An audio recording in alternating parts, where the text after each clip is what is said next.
Olá, por 5-4, a maioria conservadora da Suprema Corte dos Estados Unidos acabou com o direito constitucional ao aborto, um dia depois de proibir o estado de Nova York de limitar o porte de armas, na mesma semana em que resolveu que o estado do Maine precisa financiar escolas religiosas.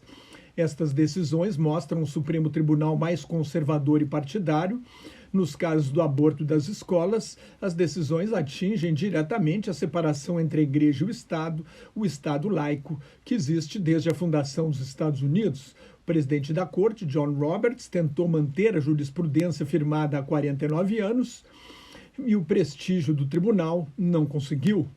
Roberts considerou constitucional uma lei do estado do Mississippi que proíbe o aborto depois de 15 semanas de gestação. Esta votação foi favorável ao estado do Mississippi por 6-3. A maioria reacionária aproveitou para derrubar a decisão que reconheceu o direito ao aborto. Há notícias diferentes, mas a rede de televisão americana CNN, o jornal The Wall Street Journal, a revista New Yorker e o site Político dizem que houve duas votações com resultados diferentes, uma de 6-3 e outra de 5-4. Esta é cada vez menos a Suprema Corte de John Roberts e cada vez mais de Clarence Thomas, o juiz mais conservador do tribunal. O direito ao aborto era resultado de uma decisão de 1973 com base na privacidade garantida pela 14ª Emenda à Constituição. As mulheres tinham o direito de decidir se queriam ou não continuar com uma gravidez. Era uma questão privada. A revogação era prevista desde que o então presidente Donald Trump nomeou 3 juízes conservadores. 2 deles, Neil Gorsuch e Brett Kavanaugh, prometeram nas audiências de confirmação no Senado manter a decisão de 1973.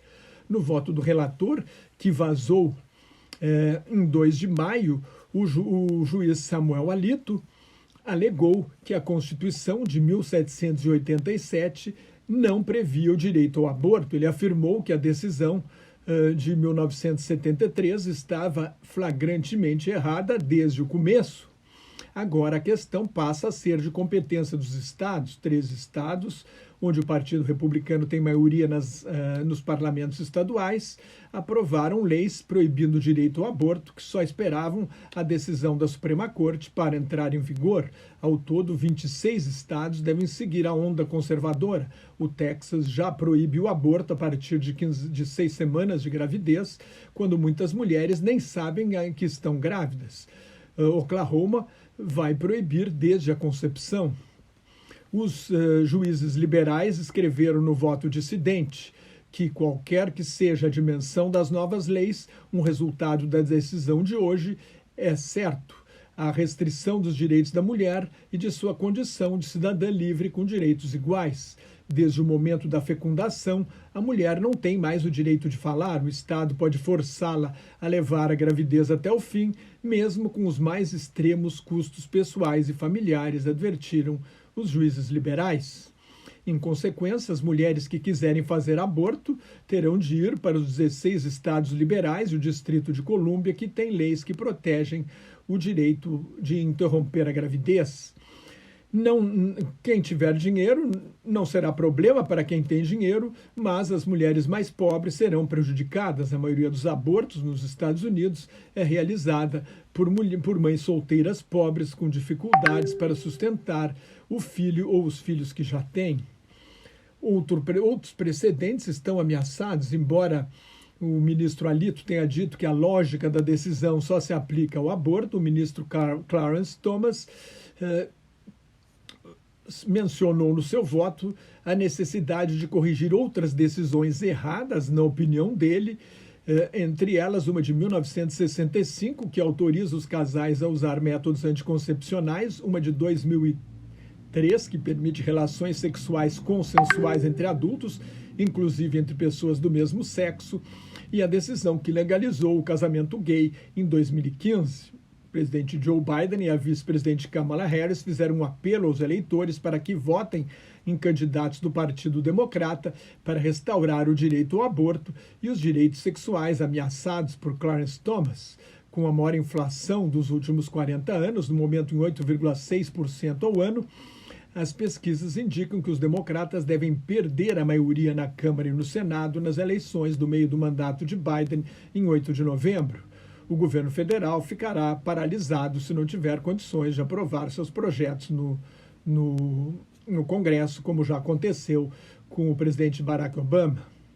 No caso das armas, a Suprema Corte derrubou uma lei estadual do estado de Nova York de 1913, que proibia portar armas escondidas sem um motivo apropriado, ou seja, sem uma ameaça concreta. O relator, o ministro Thomas, considera o mais conservador, como eu já disse, alegou que um direito fundamental garantido pela Constituição de portar armas para se defender não pode estar sujeito à autorização do Estado. Ele comparou o direito de portar armas à liberdade de expressão e à liberdade religiosa asseguradas pela primeira emenda. O único juiz negro da Suprema Corte, Thomas, está sob pressão de liberais e do Partido Democrata, porque sua mulher, Virginia Thomas, conspirou ativamente na tentativa de golpe para anular a eleição presidencial de 2020 e manter Donald Trump no poder. A atual Suprema Corte está na contramão da história. O tribunal tinha uma tradição de ampliar direitos individuais, como o aborto. Na quinta-feira à noite, o Senado aprovou a primeira lei federal de controle de armas em quase 30 anos, depois de massacres recentes num supermercado em Buffalo, no estado de Nova York, e numa escola primária de Uvalde, no Texas. A nova lei amplia a verificação dos antecedentes de menores de 21 anos que queiram comprar armas, restringe a licença federal para comerciar armas, criminaliza a compra de armas por terceiros para quem não pode comprar legalmente e endurece a punição pelo tráfico de armas. Destina 750 milhões de dólares para os estados criarem programas de prevenção de massacres e prevê bilhões para a saúde mental e o fortalecimento da segurança nas escolas. Estas decisões acirram o debate sobre o partidarismo da Suprema Corte, especialmente porque a maioria republicana no Senado nem examinou a nomeação pelo presidente Barack Obama de Merrick Garland, hoje o secretário da Justiça, ministro da Justiça e procurador-geral dos Estados Unidos, e Trump, que perdeu no voto popular, indicou 3 ministros. Assim, os 3 ministros indicados por Trump, Neil Gorsuch, Brett Kavanaugh e Amy Coney Barrett, são representantes da minoria. O presidente George Bush, que perdeu a eleição no voto popular para o então vice-presidente Al Gore no ano 2000, nomeou 2 ministros, John Roberts, o presidente atual, um cargo vitalício, e Samuel Alito, no seu 2º mandato, depois de ganhar a eleição de 2004 no voto popular e no colégio eleitoral. A maioria dos americanos é a favor do direito ao aborto e da limitação à posse e à porte de armas. Se você gostou, assine meu canal no YouTube, leia meu blog Globalização em Crise, me siga no Twitter, no Instagram e no Facebook, onde colaboro com o grupo Quarentena News. Muito obrigado e até mais.